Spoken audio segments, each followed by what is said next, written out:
Welcome, आभार, अभिनंदन के। मैं बात करने वाली हूँ चैत्र नवरात्र की कुछ विशेष बातें। चैत्र नवरात्र जो कि 30 मार्च 2025 दिन रविवार से प्रारंभ हो रहे हैं, इस दौरान हमें क्या और किस तरीके से करना चाहिए।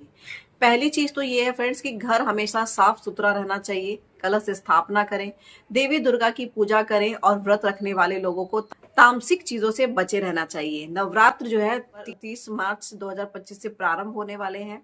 इसी के दौरान घर की साफ सफाई अच्छे से रखें, तामसिक भोजन से दूरी बनाएं, लहसुन प्याज का बिल्कुल भी उपयोग ना करें। ठीक है।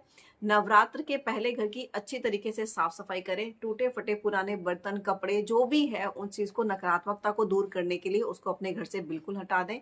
सकारात्मक ऊर्जा का यानी कि पॉजिटिव एनर्जी का संचार करें। अपने घर को पूरे स्वच्छ तरीके से साफ सुथरा करें। जहां जिस तरीके से कॉर्नर की आप सफाई कर सकते हैं, वो पूरी तरीके से जो है अपने घर को साफ सुथरा करें। जब चैत्र माह के शुक्ल पक्ष की प्रतिपदा तिथि प्रारंभ होगी, उस दिन जो है घट स्थापना करें। घट स्थापना के लिए अपने घर की उत्तर दिशा, उत्तर पूर्व दिशा या पूर्व दिशा को चुन सकते हैं।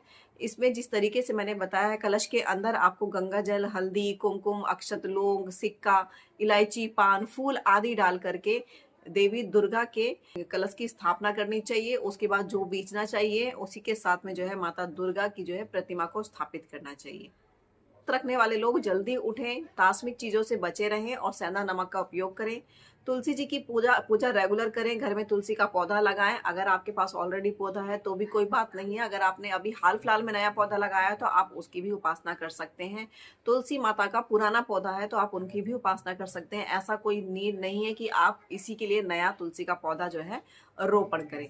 इसी के दौरान जो है तुलसी माता की देखभाल करें, अच्छे से उनकी पूजा उपासना करें। इस दौरान, नवरात्र के दौरान 9 प्रकार के अनाजों का दान करें। घर में दीपक सुबह शाम रेगुलर बेसिस पे जलाएं। दीप के अंदर जो है लौंग का जोड़ा निश्चित तौर पे डालें। हर रोज जलते हुए कपूर के ऊपर 2 लौंग डालें और उसकी धुनी जो है पूरे घर में घुमाएं। वास्तु दोष दूर होता है। वास्तु दोष को दूर करने के लिए घर के ईशान कोण में माता की प्रतिमा को स्थापित कर सकते हैं।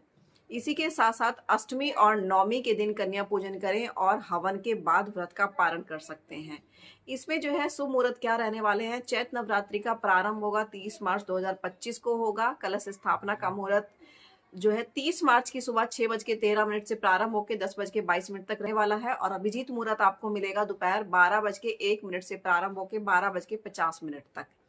व्रत के दौरान आप क्या खाएं, इसमें अन्न का त्याग किया जाता है। इसके दौरान आप कुटुका, आटे का सिंगाड़ा, साबूदाना, दूध, दही, आलू और ऋतुओं वाले फल को आप सेवन कर सकते हैं। और व्रत के दौरान आपको तिल का और सरसों के तेल का और रोजाना उपयोग किए जाने वाला सॉल्ट का यानी कि नमक का उपयोग बिल्कुल भी नहीं करना है। व्रत रखने वाले व्यक्ति को संयम बना के रखना है। इस दौरान आपको बाल नहीं कटवाने हैं, नाखून नहीं कटवाने हैं, दाढ़ी नहीं बनवानी है। ये कुछ चीजें हैं जो विशेष तौर पर जो है आपको नवरात्र के दौरान में इसका पालन जरूर करना चाहिए।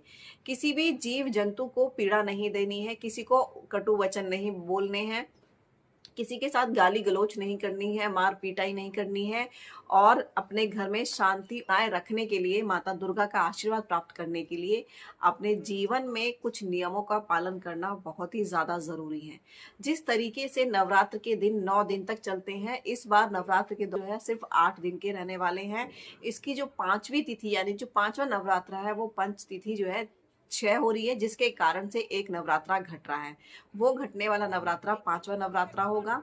लेकिन फिर भी हमें जो है नवरात्र के 9 तरीके के दीपक, जैसे कि अष्टमी वाले दिन हमें 9 कलश की स्थापना करनी चाहिए, 9 देवियों का आह्वान करना चाहिए, 9 कन्याओं को भोजन खिलाना चाहिए। तमाम तरह के उपाय होते हैं जो हमें निश्चित तौर पे करना चाहिए। जब अष्टमी की तिथि समाप्त हो रही है और नवमी की तिथि प्रारंभ हो रही हो, तो उसके बीच का जो समय है उसमें हमें संधि पूजा निश्चित तौर पे करनी चाहिए। और जो भी आपकी विशेष कामना है, माता दुर्गा से आप चाहते हैं कि वो आपकी पूरी हो, उसके लिए आप कोई भी विशेष उपाय उस दौरान कर सकते हैं। तो ये थी संपूर्ण जानकारी नवरात्र की, किस तरीके से उसकी उपासना करनी है, कैसे हमें किस चीज का पालन करना है नवरात्र के दौरान में। आज के लिए इतना ही friends. Do take care of yourself. Thank you and bye bye.